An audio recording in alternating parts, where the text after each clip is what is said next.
नमस्कार, बहुत स्वागत व्यूअर्स आपका। आप देख रहे हैं आपका शो कॉफी पर कुरुक्षेत्र। मैं हूं सौरभ शर्मा। रोज की तरह आपके साथ ये वो शो है जहां हम आपको वो बातें बताते हैं जो आपको कोई और नहीं बताता। यहां वो बातें होती हैं जो कहीं और हो नहीं सकती, लेकिन हम खुल्लम खुल्ला आपके साथ वो बातें शेयर करते हैं।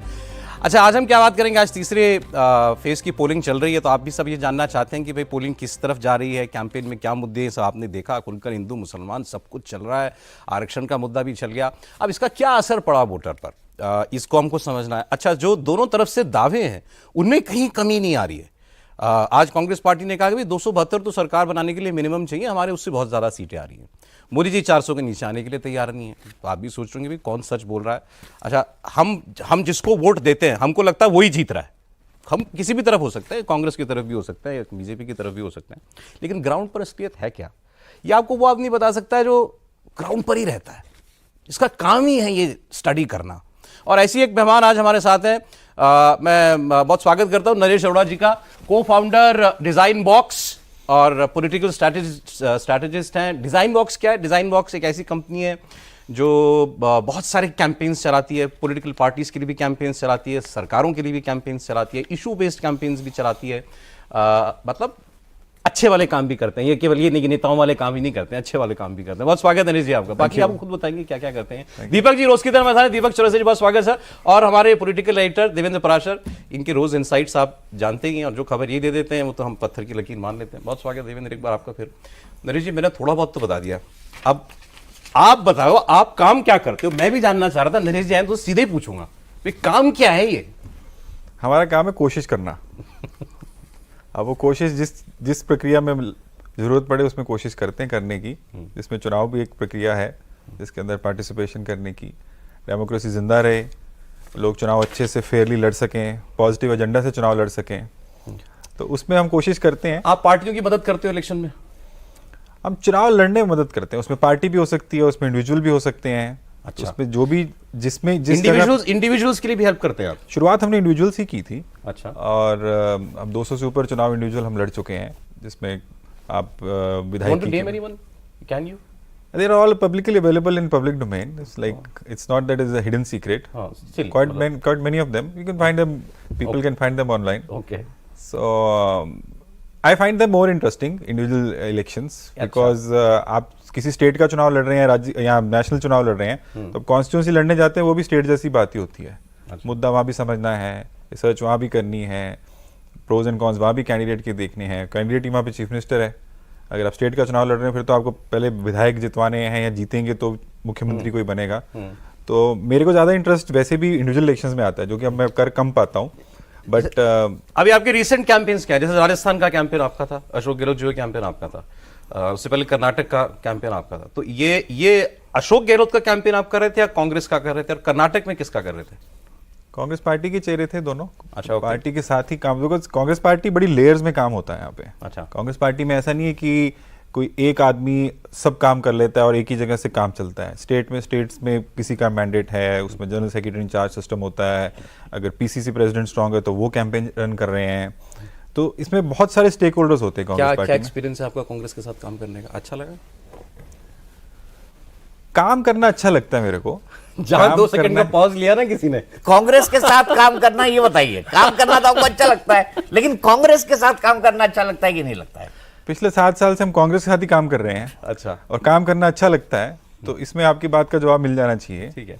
क्योंकि काम में चैलेंज जहाँ पे नहीं रहेगा, आप काम किसी के साथ भी कर सकते हैं। ऐसा नहीं है कि अगर आपके पास हुनर है, आपको अगर बात की थोड़ी बहुत समझ है और उसमें आपको एक्सपीरियंस है, तो आपको तो आपके साथ और बहुत काम करने वाले लोग आपके साथ काम करना चाहेंगे, और आप भी चाहेंगे कि बहुत जगह काम हो सके।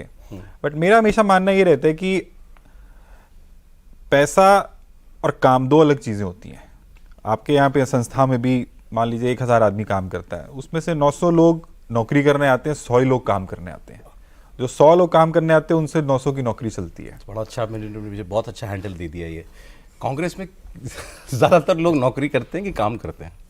कांग्रेस कोई ऐसी संस्था नहीं है कि जो किसी को कोई पगार देती है। कांग्रेस एक पॉलिटिकल संस्था है। पॉलिटिकल संस्था में कोई किसी का मतहत नहीं है, कोई किसी से सैलरी तो ले नहीं रहा, पर वहाँ पगार निकाल लेते हैं। पर हर आदमी वहाँ पे अपनी अपनी क्षमता से, अपनी अपनी सक्षमता से, अपने अपने कार्य क्षेत्र के हिसाब से काम करता है। क्योंकि हम लोग यहाँ बहुत खुल के बात कर रहे होते हैं, तो आप किस लेवल पर इंटरेक्ट करते हैं कांग्रेस में? एज इन मतलब राहुल गांधी से डील करते हैं, खड़गे साहब से डील करते हैं, वेणुगोपाल साहब से डील करते हैं? जहाँ पे जिसका जहाँ पे योगदान है, अगर मान लीजिए कोई स्टेट का चुनाव चल रहा है तो उसमें स्टेट के लीडर्स की इन्वॉल्वमेंट है। वहाँ पे स्टेट एआईसीसी के रिप्रेजेंटेटिव वहाँ पे जनरल सेक्रेटरी रहता है। तो जहाँ पे जिस लेवल पे, अगर नेशनल चुनाव पिछली बार हम लड़ रहे थे तो नेशनल लेवल पे जो नेशनल लीडर्स हैं, अहमद पटेल थे उस टाइम पे, जो लोग कैंपेन 19 में भी आप कांग्रेस के साथ ही थे? हमारे पास एक पार्ट ऑफ कैंपेन था 19 में, क्योंकि 2 लोग काम कर रहे थे, तो एक पार्ट ऑफ कैंपेन था हमारे पास। तो उसमें अहमद पटेल साहब वहाँ पे उस टाइम पे काम कर रहे थे, वो बेसिकली फेस थे, वो इंटरेक्ट करते थे उस बात में।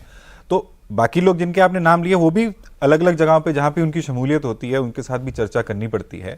बट ये डिपेंड करता है, बिकॉज मैंने बताया कांग्रेस एक लेयर्ड सिस्टम में चलता है, बहुत सारी चीज़ें डेलीगेट होती हैं कि ये काम ये देख रहे हैं, ये काम ये देख रहे हैं, तो जिसके साथ जो काम जिसका जो काम होता है उसके साथ उसके बारे में चर्चा करनी पड़ती है। तो आपका काम है, आप इश्यूज आइडेंटिफाई करेंगे, आप ये बताएंगे कि आपको ये मुद्दा उठाना चाहिए, आपको लोगों के बीच में ये चीज़ ले जानी चाहिए, आपके ये आदमी आपके लिए बेहतर है कैंडिडेट, ये आदमी ठीक नहीं है, ये सारे आपका पार्ट ऑफ द जॉब है। चुनाव जीतने के लिए जितने पार्ट जरूरत रहती है उस सारे पार्ट उसमें इन्वॉल्व रहते हैं। कितनी रिसेप्टिव होती है लीडरशिप पार्टीज की? अगर आप कन्विंसिंग आर्गुमेंट देंगे तो क्यों नहीं कोई रिसेप्टिव होगा, और अगर किसी को चुनाव जीतने में एक्चुअल में इंटरेस्ट है तो पूरा रिसेप्टिव होंगे। फिर मैं पूछूंगा, इसमें आपका कांग्रेस का एक्सपीरियंस कैसा है?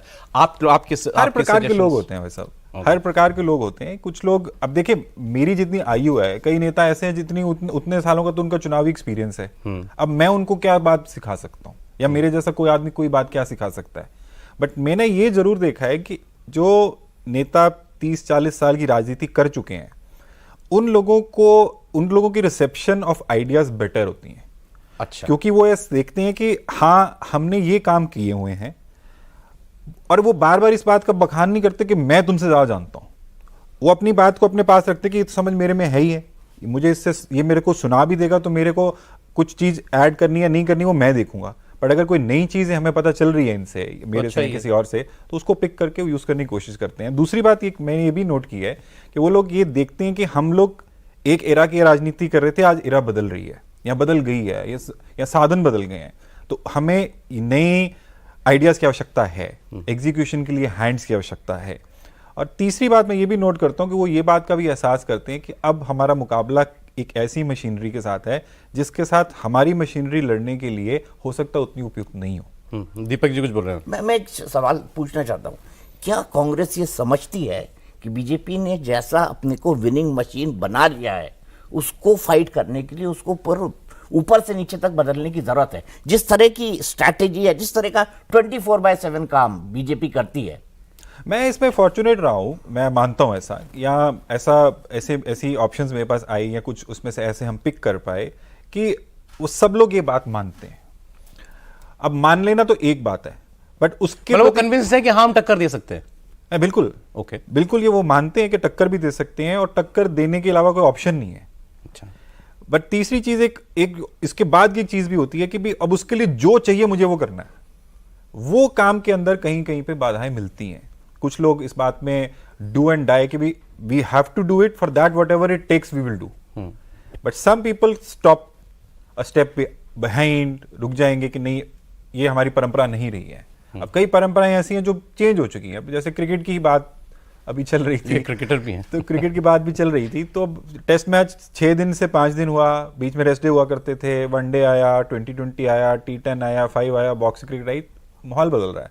तो आप टेस्ट मैच 2020 के रूल्स में तो खेल नहीं सकते, तो अब गेम के रूल्स चेंज हो गए हैं। ठीक है, और उसके चेंज होने में चाहे वो सामने वाली पार्टी ने किए हैं, चाहे वो इरा की वजह से हैं, चाहे वो कम्युनिकेशन की वजह से हैं, अब आपको अपने आप को उस हिसाब से ढालना तो पड़ेगा। एक चीज देवेंद्र से पहले पूछ लूं मैं, ये अब कितनी बड़ी नेसेसिटी है किसी भी चुनाव की या पार्टी की, जो काम नरेश कर रहे हैं? प्रशांत किशोर का नाम इस इंडस्ट्री में बहुत चलता है, हालांकि अब वो पॉलिटिक्स में चले गए। हर पार्टी करती है और करना ही पड़ता है, हेल्प लेनी पड़ती है। बिल्कुल, मॉडर्न डेज में तो इसकी जरूरत पड़ ही गई है आपको, क्योंकि सब कुछ बदल गया है, तकनीक का माध्यम बदल गया है, कम्युनिकेशन का माध्यम बदल गया है, तो ऐसे में आपको ऐसे प्रोफेशनल सेटअप चाहिए ही चाहिए। लेकिन बीजेपी में जो मैंने फील किया है कि ऐसे सेटअप डोमिनेटिंग पोजीशन में नहीं होते, चलती पार्टी की है भी, हाँ एकदम। ओके। और टॉप लीडरशिप ज्यादातर जो डिसाइड करके देता है, जैसे कई बार ऐसे होते हैं कि ऐसे आइडियाज आता है, जैसे अभी मौजूदा इलेक्शन में बीजेपी में 2 टीम काम कर रही है ऐसी, एक नॉर्थ इंडिया देख रही है, दूसरी साउथ इंडिया देख रही है। उनका अपना जो काम है वो उस फीडबैक को ले लेते हैं, लेकिन सबसे बड़ा जो पोल मैनेजर है बीजेपी के लिहाज से वो देश के प्रधानमंत्री, दूसरे गृह मंत्री अमित शाह। तो उनको ये पता है कि हमें क्या करना है, क्या चाहिए, इसमें से हमको क्या लेना है, उस पर डिपेंडेंसी उनकी बिल्कुल नहीं। और ऐसा नहीं कि अब से है, 2014 के इलेक्शन का एक उदाहरण मैंने कभी आपको बताया था कि जिस कैंपेन को लेके बहुत ज़्यादा चर्चा हुई थी, उस कैंपेन के बारे में पार्टी के द्वारा जो हमें जानकारी मिली कि जो जिन लोगों ने उसे तैयार किया था वो उसके फर्स्ट चॉइस के तौर पर उसे नहीं दिखा रहे थे। हाँ। 3-4 उन्होंने तैयार किया था, शुरू के 3 को आपने बताया तब के मुख्यमंत्री ने रिजेक्ट किया था। तो वो आइडियाज टॉप लेवल से ही जिसको आता वो है, मान रहे थे कि हमारा सबसे कमजोर पिच है, उसको उन्होंने वो मान ली थी तो उन्होंने। बीजेपी में ये एक फर्क जरूर मुझे नजर आता है पीएम मोदी और अमित शाह की नजर में। सर अब इससे सीधे जब इनसे लोग यही जानना चाह रहे हैं चुनाव जीत कौन रहा है, मैं ये पूछूं इनसे, उससे पहले आप कुछ बोल रहे हैं। मैं सिर्फ ये कहना चाहता हूँ, देखिए इन सब चीजों में सबसे महत्वपूर्ण चीज क्या है, वो है फीडबैक। ये भी फीडबैक के आधार पर काम करते हैं, वो भी फीडबैक के आधार पर काम करते हैं। पार्टी से जो ये लोग कंसल्टेंसी फर्म्स होती है नरेश भाई की तरह, वो फीडबैक लेती हैं जब ये लोग इलेक्शन के आसपास जाते हैं। बट बीजेपी में काम राउंड द क्लॉक चलता है, उनका अपना सिस्टम है, उनका अपना सिस्टम है फीडबैक का। तो वहां पर कोई कंपनी भी आकर उनको सही गाइड कर दे। एक दिन हम ही लोग बात कर रहे थे ना कि प्रधानमंत्री फोन भी मिला देते हैं सीधे किसी को और दूसरी फीडबैक लेने के लिए। दूसरी चीज सौरभ ये हो जाती है ना कि वहां जो बैठा हुआ व्यक्ति 40 साल का ग्राउंड का एक्सपीरियंस है, तो ये अपने आप में एडवांटेज हो जाता है। अब मेरा वही सवाल है भाई, लोग भी यही जानना चाह रहे हैं क्या हो रहा है इलेक्शन में, कौन आगे चल रहा है, कौन जीतेगा, साफ साफ ही बता दीजिए। मैं कैसे बता सकता हूँ बात? आप ही तो बता सकते हैं। आप ही बता सकते हैं और कौन आपने बताएगा? फीडबैक अपना क्या हुआ है? फीडबैक देश की आपका फीडबैक क्या है? अभी तो देश की जनता ने आधे वोट भी नहीं डाले हैं। स्टिल जो कौन आगे है, कौन किसको एज लग रहा है? जो माहौल दिख रहा है उसमें डेफिनेटली एज बीजेपी को लग रहा है। अब उसमें चर्चाएं हर प्रकार की हैं, नंबर कम होंगे, बढ़ेंगे, बीजेपी क्लेम करती है बढ़ेंगे, कांग्रेस क्लेम करती है नहीं बढ़ेंगे, कम हो रहे हैं। कांग्रेस ये नहीं बोलना चाह रही है कि सरकार हमारी बनेगी। कांग्रेस ये कह रही नहीं इनके 370 नहीं आएंगी। हाँ, नहीं इनके 300 अपने कितने आएंगे ये नहीं बताते। नहीं, अपने कितने आएंगे वो अंदर तो बात करते हैं, पब्लिकली क्यों नहीं बात करते हैं? अगर आप आज मोदी जी ने नारा दिया 400 पार का, सब जानते हैं 400 पार की गिनती बन नहीं सकती है क्योंकि उसके कुछ कारण है। कांग्रेस क्यों नहीं नारा देती कि हमारे 250 आ रही है, सही बात, हमारी 200 आ रही है, पर्सनली अलायंस की 300 आ रही है, सरकार बन रही है। अब यही कैंपेन की स्ट्रेटजी में फर्क है। बीजेपी ने नारा इसलिए दिया कि 400 पार का नारा देंगे और अपने आप जो कार्डर है उसको चार्ज अप करेंगे, और जो भी उनके ये पहले भी नारे की सिस्टम रहा है, और उसकी उसी बात को आगे 370 किया और उसके साथ जोड़ते हैं, हमारे 370 के लिए आएंगी, 400 उसके साथ आएंगी, 370 रिमाइंड कराते हैं। ये उनका शैली है। कांग्रेस पार्टी ये बात क्यों नहीं करती है, या कांग्रेस पार्टी के लोगों को ये बात क्यों नहीं समझ में आती कि उनको भी बताना है कि भाई हमारी भी सरकार बन सकती है। आप जितनी उदासीनता की बात पहले भी अपन चर्चा जैसे कर रहे थे कि वोट प्रतिशत कम हो रहा है, हालांकि वोट प्रतिशत बहुत कम हो नहीं रहा है, ये गलत धारणा है। पिछली बार अभी तक की अगर 2 फेज की मैं पोलिंग की बात करूं तो 73% पिछली बार था, इस बार 70% है, 3% का मामूली फर्क। कई स्टेट्स में तो पोलिंग बढ़ी है, कर्नाटक में पोलिंग बढ़ी है, इसमें एक यूपी में पोलिंग कम हुई है और एक बिहार में पोलिंग सबसे ज्यादा कम हुई है, जिससे पूरा प्रतिशत नीचे आ रहा है। अदरवाइज कम बराबर ही चल रहा है। बीजेपी का वर्कर मान के बैठे तो जीत ही चुके हैं अपन। अब उसी तरह से प्राइम मिनिस्टर भी आज रोज नया नैरेटिव देने की कोशिश करते हैं, क्योंकि प्राइम मिनिस्टर अगर एक रैली दिन में 3 बार करते हैं, एक दिन में 3 रैली करते हैं, तो अगर रोज सेम बात बोलेंगे तो हेडलाइन ना आपको मिलेगी, ना अखबार को मिलेगी, ना पब्लिक को मिलेगी। तो वो भी अपने कार्डर को बूस्ट अप करने के लिए नई नई बात करने की कोशिश कर रहे हैं। कांग्रेस पार्टी नहीं करती है। कांग्रेस पार्टी नहीं कर रही है। क्यों लग रहा है आपको? मतलब मैं तो कॉन्फिडेंस नहीं उनको, ये मैं स्ट्रेटजी तो बना नहीं रहा, वो तो उनके स्टिल मतलब जैसे ये सवाल बहुत रेलेवेंट है आपका। कांग्रेस क्यों नहीं कहती भाई मेरी 250 सीट आएंगी या मेरी 200 मेरी सीट सबसे बड़ी कांग्रेस के इस कैंपेन के साथ आपत्ति ये है कि कांग्रेस जब बीजेपी कह रही है हमारी 400 सीट आ रही है, आप ये कह रहे हो हम 400 नहीं आ रही उनकी, हाँ 370 नहीं आ रही उनकी, 300 नहीं आ रही उनकी। अरे भाई तुम्हारे को 1 रन एक्स्ट्रा बना के मैच जीतोगे, उनके रन कम करके थोड़ी कोई औसतन तुम जीत जाओगे कि उनकी औसत कम हो गई तो तुम्हारे को मिल जाएगी आईपीएल। ये नहीं हो सकता। वो आप बीजेपी ने चाहे 14 में प्रचार किया, चाहे 19 में प्रचार किया, चाहे 24 में किया, ये 3 चुनाव तो हमारे सामने दिख रहे हैं। इसके बीच में कई राज्यों के चुनाव भी है, कहीं वो जीते कहीं वो हारे। कैंपेन जहां वो पॉजिटिव रखते हैं उनको जीत मिलती है, जहां वो कैंपेन नेगेटिव करते हैं, बंगाल सबसे बड़ा उदाहरण है। बंगाल में वो सिर्फ नेगेटिव कैंपेन चला रहे थे, हम क्या दे रहे हैं वो बात नहीं हो रही थी, या हम क्यों बेटर है वो बात नहीं हो रही थी, दूसरे की लकीर नीचे खींचने की कोशिश कर रहे थे। वो बीजेपी भी उससे सीखती है, कांग्रेस को भी वो बात से सीखना चाहिए कि आप ये मत बताओ कि उनकी कितनी कम हो रही है, आप बताओ आप कितना बढ़ रहे हैं। लेकिन वो अच्छा ये नारा जो भी है ये बिलीवेबल भी होना चाहिए ना। एक जगह मोदी जी कह रहे हैं मैं 300 से 400 कर रहा हूं अपनी सीटें। एनडीए की बात करें तो वो एक्चुअली 350 था, 353 टू बी एग्जैक्ट 2019 में। वो कह रहे हैं मैं 353 को 400 कर रहा हूं, बिलीवेबल है। दूसरा आदमी कह देगा मैं 52 की 250 कर रहा हूं, कोई यकीन को मानेगा नहीं कोई बात। देखिए ऐसा है कि जब 14 में उन्होंने और भी 4-5 बातें की थी जिसकी बहुत चर्चा होती है, विश्वास उस पर भी किसी ने किया होगा, किसी ने सुना होगा, किया होगा, उस पर उसके कारण भी वोट डाला होगा। हिंदुस्तान में पॉलिटिकल चर्चा डाइनिंग टेबल पे लास्ट चर्चा होती है। अगर रात को कोई खाना खा रहा है, चाहे वो मिडिल क्लास फैमिली, चाहे वो लोअर इनकम ग्रुप फैमिली, चाहे हायर इनकम ग्रुप फैमिली है, पॉलिटिक्स की चर्चा हिंदुस्तान में पहली चर्चा नहीं होती कि शाम को डाइनिंग टेबल पे चर्चा ये होगी। बच्चे का स्कूल कैसे जाना है, छुट्टी पे कब जाना है, सैलरी कैसे बढ़ेगी, टैक्स कैसे कम होगी, ईएमआई कैसे जाएगी, लोगों की चर्चा ये होती है। पॉलिटिकल चर्चा, पॉलिटिकल कम्युनिकेशन इसीलिए डिफिकल्ट होती है क्योंकि लोग इसमें इंटरेस्टेड नहीं होते। हम लोग सोचते हैं कि हम लोग इस बिजनेस में हैं, इसमें काम में हैं, आप पत्रकारिता करते हैं, हम चुनाव लड़ने में काम करते हैं कि भाई लोगों को पॉलिटिक्स में इंटरेस्ट है। होता नहीं है लोगों को इंटरेस्ट। अब जब किसी का इंटरेस्ट नहीं है तो उसको इतना ज्यादा दिमाग नहीं लगाना होता कि इस बात में क्रेडिबिलिटी है या इस बात में क्रेडिबिलिटी नहीं है। उसको ये देखना है कह कौन रहा है, कहने वाले की क्रेडिबिलिटी किसकी ज्यादा है। अब कहने वाले की क्रेडिबिलिटी डिलीवरी में है कि नहीं है वो चेक नहीं कर रहा। उसके एक अगर उसको एक बात समझ में आ गई कि भी प्राइम मिनिस्टर कह रहे हैं तो क्रेडिबिलिटी ज्यादा है, तो मान लेगा कि हाँ हो सकता है 400 आ ही रही हूँ। राहुल गांधी तो रोज कह रहे हैं कि ये तीसरी बार बीजेपी की सरकार नहीं बनेगी। वो तो रोज ही बोल रहे हैं ना ये बात। राहुल गांधी जो कह रहे हैं वो उनके मन की बात होगी, वो समझ रहे होंगे कि बीजेपी की सरकार नहीं बन रही है या उनको दिख रहा होगा कि बीजेपी की सरकार नहीं बन रही, पर लोग ये तुलना भी करते हैं। ये पहले क्या कहते थे, अब क्या कह रहे हैं, और इस बात में जितनी बातें उसके बीच में उस बात की क्या वैल्यू गिरी या नहीं गिरी। आपकी बात की कही हुई की वैल्यू होनी चाहिए। पॉलिटिक्स में 3 चीजें मैं हमेशा बोलता हूं, इंटरनली भी और एक्सटर्नली भी, करेज, कन्विक्शन एंड क्रेडिबिलिटी। ये 3 चीजें अगर आपके पास हैं, या तीनों इकट्ठी हैं या इसमें से कोई एक चीज भी है, और तीनों चीजें अगर साथ में हैं तो फिर तो आप डबल बोनंजा पे हैं। Very good point. अब दोनों आदमी आपकी इस मार्कशीट पर कैसे उतरते हैं, मोदी जी भी और राहुल गांधी भी? मैं करेज, कन्विक्शन डिस्कस कर रहे हैं। पब्लिक वोट डालती है, रिजल्ट करेजियस आप मानते हैं राहुल गांधी भी करेजियस हैं? भाई राहुल गांधी को लोग देखते हैं कि वो मोदी से लड़ रहे हैं, सो ही हैज करेज। अगर नहीं करेज होता तो कैसे लड़ रहे होते? दूसरा आपने बोला था कन्विक्शन में मैं मानता हूं कि कहीं ना कहीं पे और इंप्रूवमेंट हो सकता है राहुल गांधी के, क्योंकि उसमें एक तो उनकी हिंदी फर्स्ट लैंग्वेज नहीं है। सबसे बड़ी बात हिंदुस्तान के अंदर बड़ी आवश्यक है। अगर आप पॉलिटिकल कैंपेन कर रहे हैं, आप प्रधानमंत्री बन जाएं और आपको हिंदी फर्स्ट लैंग्वेज नहीं हो, चलेगा। 2-3 उदाहरण हैं हमारे पास, बट उस कैंपेन के अंदर आपको संवाद करने के लिए या तो आपकी लैंग्वेज कोई ऐसी फर्स्ट लैंग्वेज हो जो इंडियन लैंग्वेज में एसोसिएट होती हो। हिंदी फर्स्ट लैंग्वेज नहीं है, उसमें बात वो कहना सही चाह भी रहे हो तो कई बार वो बात ऐसी उस कन्विक्शन से पहुंचती नहीं है। उसके अलावा भी मैं देखता हूं कि कन्विक्शन में उनको और काम किया जा सकता है। क्रेडिबिलिटी में देखिए उनको भी मौका तो मिला नहीं कोई, वो भी किसी पद पे रहे नहीं है।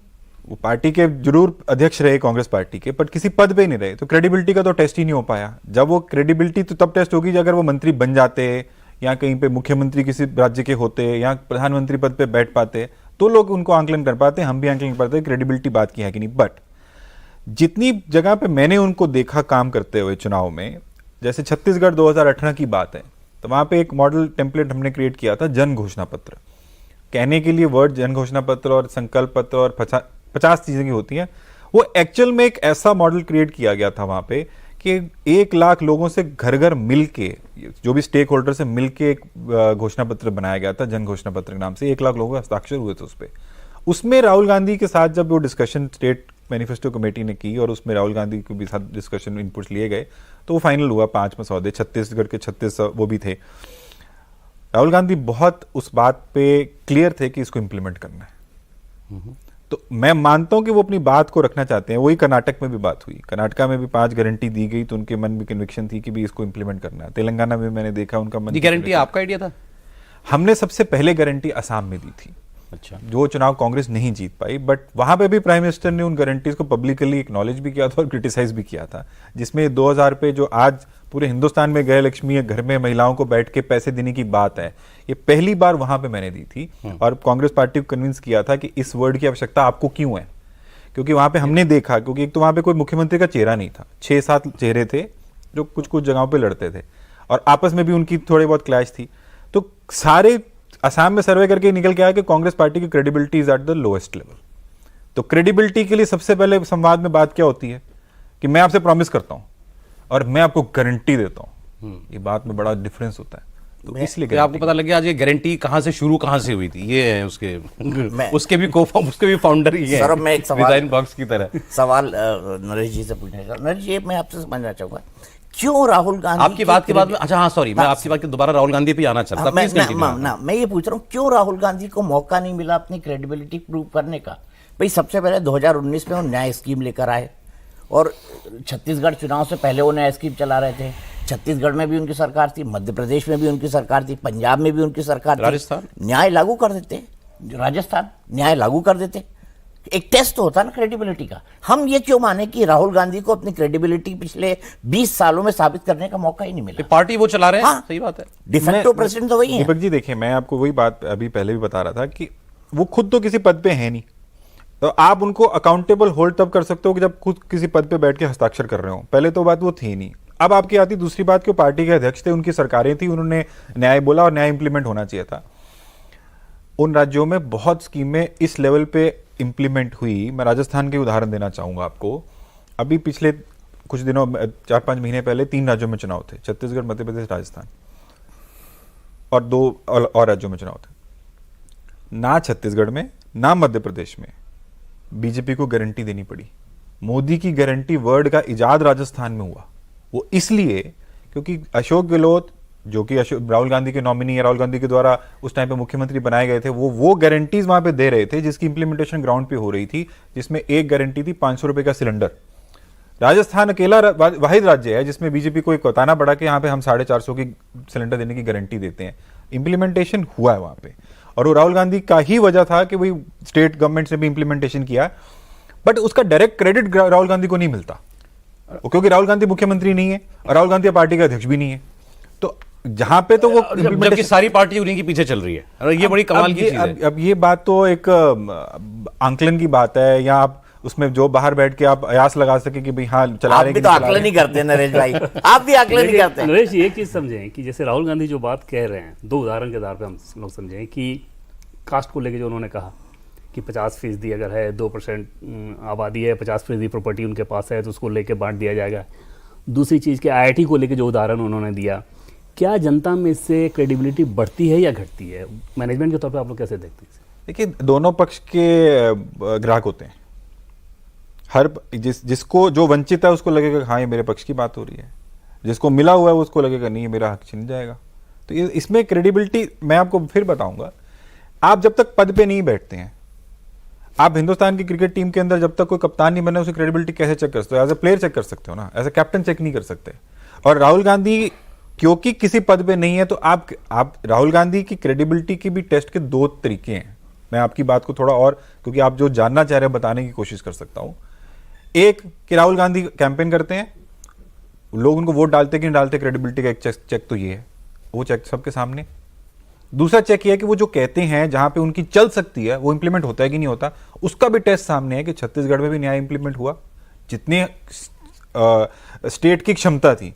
और राजस्थान का ऐसा उदाहरण है कि चिरंजीवी स्वास्थ्य बीमा योजना 25 लाख की वर्ल्ड की पहली योजना है, वर्ल्ड की। और उसका बीजेपी भी लोहा इसलिए मानती है कि इन्हीं 3 राज्यों के चुनाव की जो मैं बात कर रहा हूं, प्राइम मिनिस्टर खुद जाके मध्य प्रदेश और छत्तीसगढ़ में 5 लाख का बीमा मैं आपको दे रहा हूं, ये मोदी की गारंटी कह के आए। राजस्थान में नहीं कहा पाए। वो तो देखिए चुनाव के रिजल्ट्स नहीं बता दिया, 2% का गैप केवल राजस्थान 2 भी नहीं, 1.13%, and Rajasthan got 15 lakh extra votes, Congress party. In fact मैंने आपका आर्टिकल पढ़ा जिसमें आपने ये बताया था कि हमारा कैंपेन बहुत अच्छा था, काम बहुत हुआ था, लेकिन क्यों सरकार नहीं आई, उसके पीछे बहुत सारी थी। वो एक डिफरेंट ट्रैक है, उस पर हम चले जाएंगे। राहुल गांधी की हम बात कर रहे हैं, एक आर्गुमेंट ये है जो आपने कहा कि उस आदमी को प्रूव करने का मौका ही नहीं मिला कभी, तो कैसे हम जज करेंगे उनको? लोगों के मन में क्या ये बात भी आती है कि यार इस आदमी ने आज तक कभी कोई सरकार तो चलाई नहीं है, इसको देश दे सकते हैं क्या? कहीं ये भी तो उसका एक काउंटर आर्गुमेंट हो सकता है। मोदी जी भी पहली बार इनएक्सपीरियंस्ड, मोदी जी भी पहली बार इलेक्ट नहीं हुए थे, नॉमिनेट हुए थे। आप जब किसी को मौका देंगे, मोदी जी भी 2002 में नॉमिनेट होके गए थे। नॉमिनेट होने के बाद उन्होंने अपनी कार्यक्षमता दिखाई, उसके बाद वो इलेक्ट होते आए तो मान लिया गया कि वो अच्छा काम कर सकते हैं। उसके बाद वो प्रधानमंत्री इलेक्ट हुए तो मान लिया गया वो काम कर सकते हैं। अभी मौका तो उनको मिला नहीं।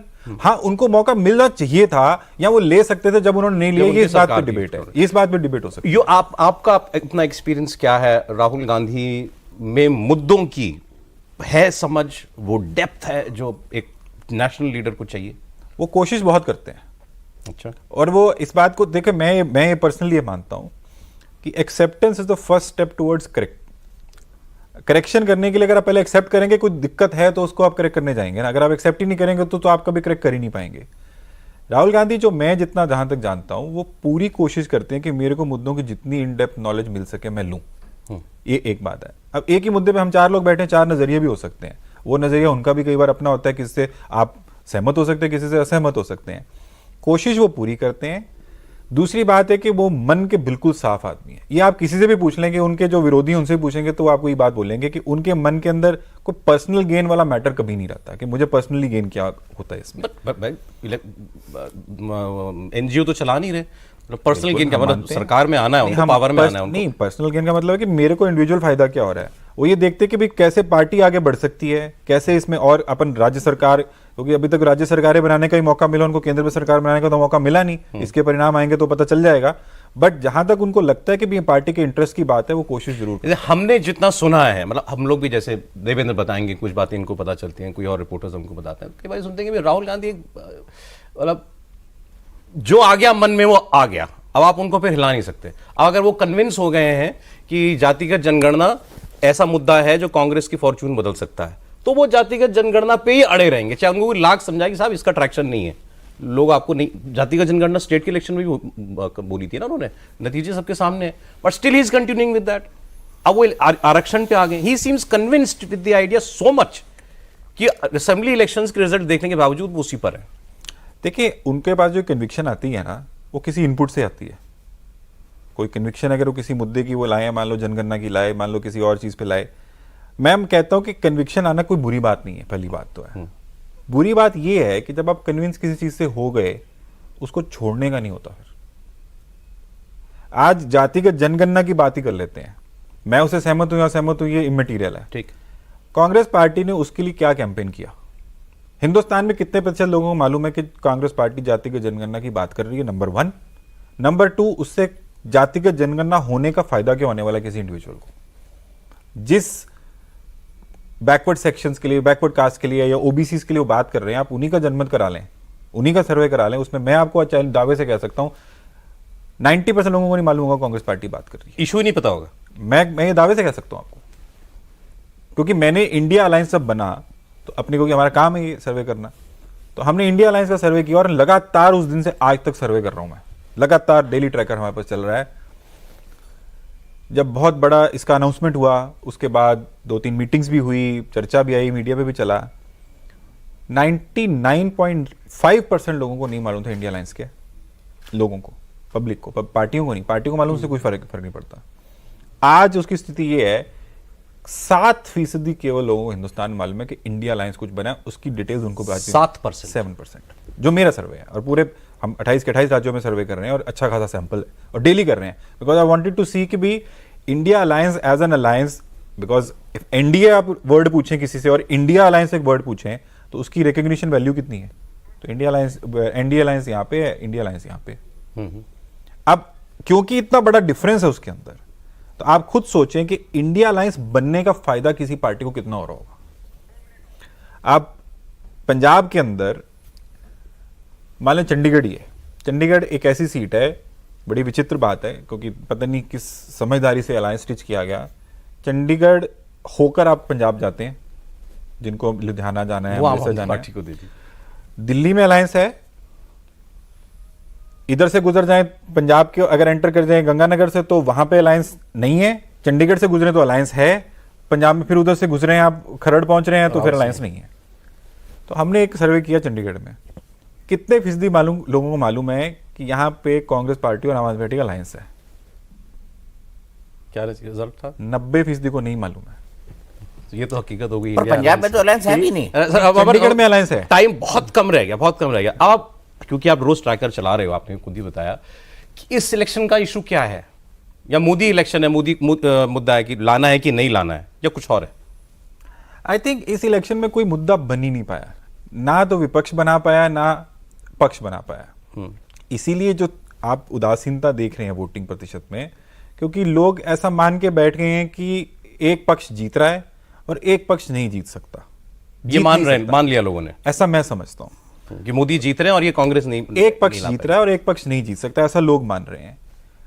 अब कुछ कुछ क्षेत्रों में जहां पे मान लीजिए विधायकी की आपस में लड़ाई है किसी सांसद के नीचे, तो वहां पे कुछ कमोबेश कुछ आपस में खींचतान fight हो है, जाएगी वहां कुछ। पे कुछ फाइट चल रही है।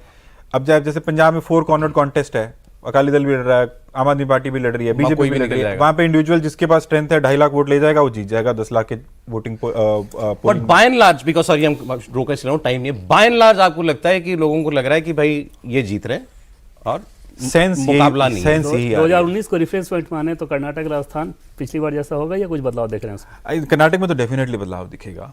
मतलब not माइनर sure या to- मेजर?